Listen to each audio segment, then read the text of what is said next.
خدا میں یسوع مسیح کے بابرکت نام میں آپ سب کی سلامتی ہو۔ ناظرین، ہمارا آج کا ڈیووشن لیا گیا ہے مقدس یعقوب کا عام خط، اس کا دوسرا باب اور اس کی 14ویں آیت سے 17ویں آیت تک۔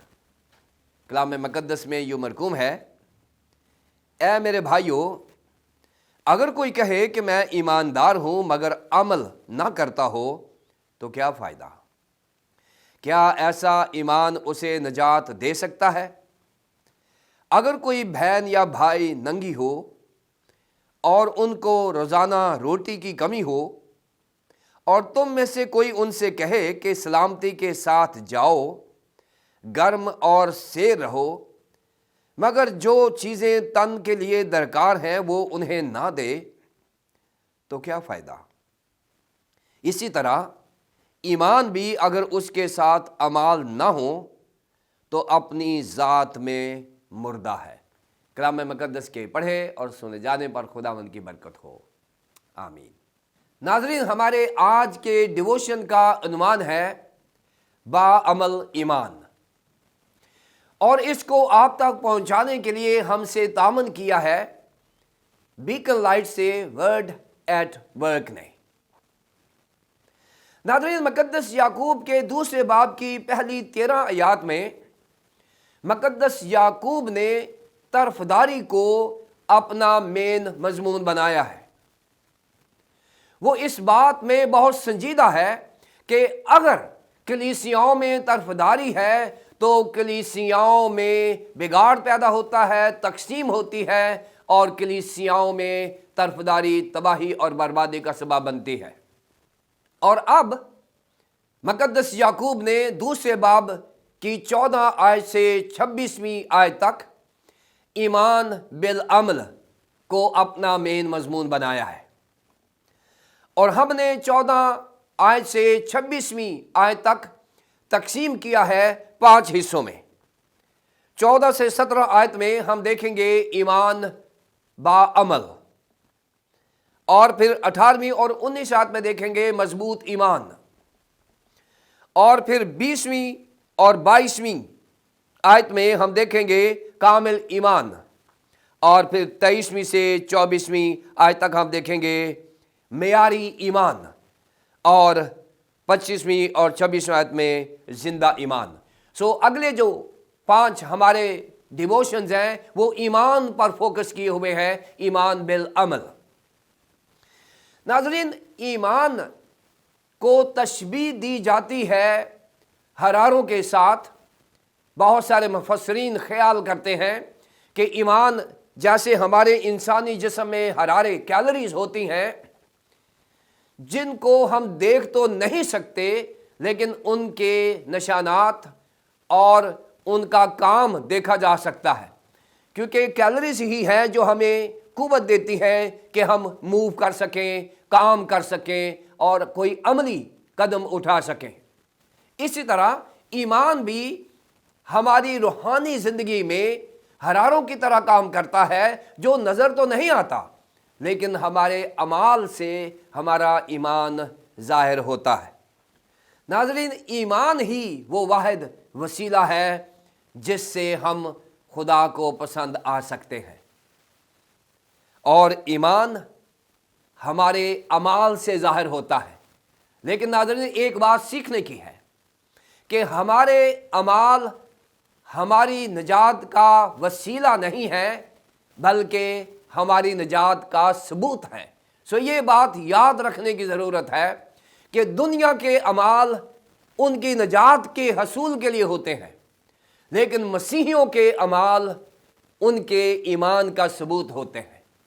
اس لیے ہمارے اعمال کے بغیر ہمارا ایمان ظاہر نہیں ہو سکتا۔ مقدس یعقوب نے اسے مردہ ایمان کہا ہے۔ ناظرین، ایمان اور عمل سے متعلق یہاں ایک مسئلہ ہے جس کو دیکھنا بہت ضروری ہے۔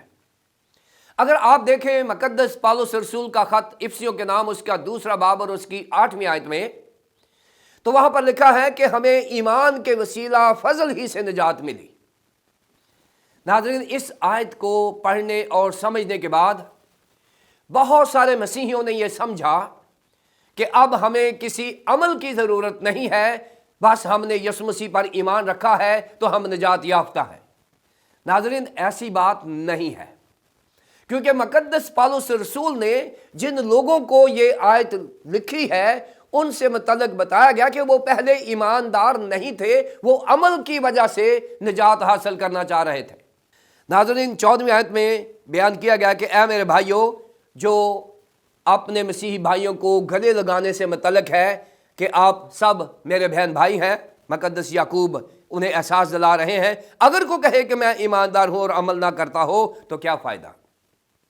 नाज़रीन, अगर अमल नहीं है तो कोई फ़ायदा नहीं है। और यहाँ लिखा है, क्या ऐसा ईमान उसे निजात दे सकता है?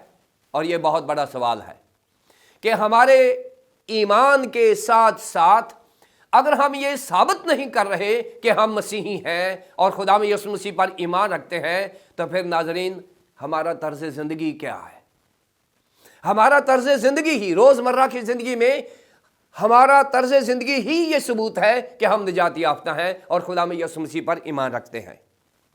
और 15वीं और 16वीं आयत में देखें, यहाँ एक अमली एक तजर्बा दिया गया है।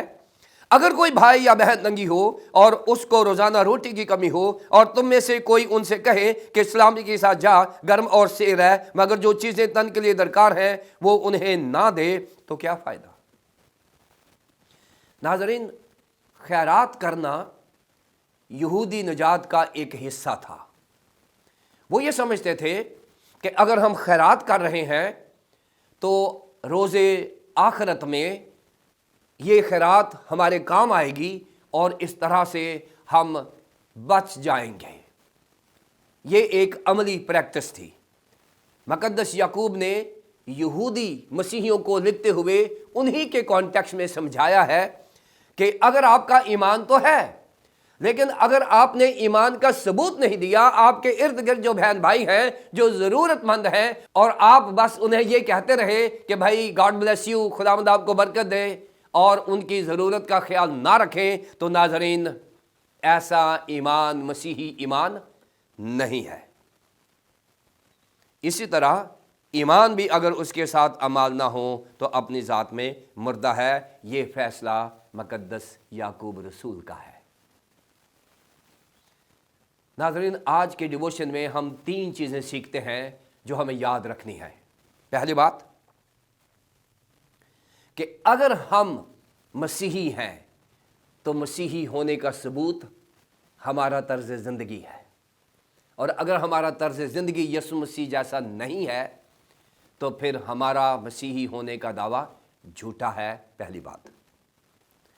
दूसरी बात कि हमारे अंदर निजात का कोई सबूत नहीं है कि हम निजात याफ्ता हैं, इसलिए कि हम में मसीही मोहब्बत नहीं है, क्योंकि मसीही मोहब्बत ही किसी की मदद करने पर मजबूर करती है और हम अमल के वसीले से अपने निजात याफ्ता होने का सबूत देते हैं।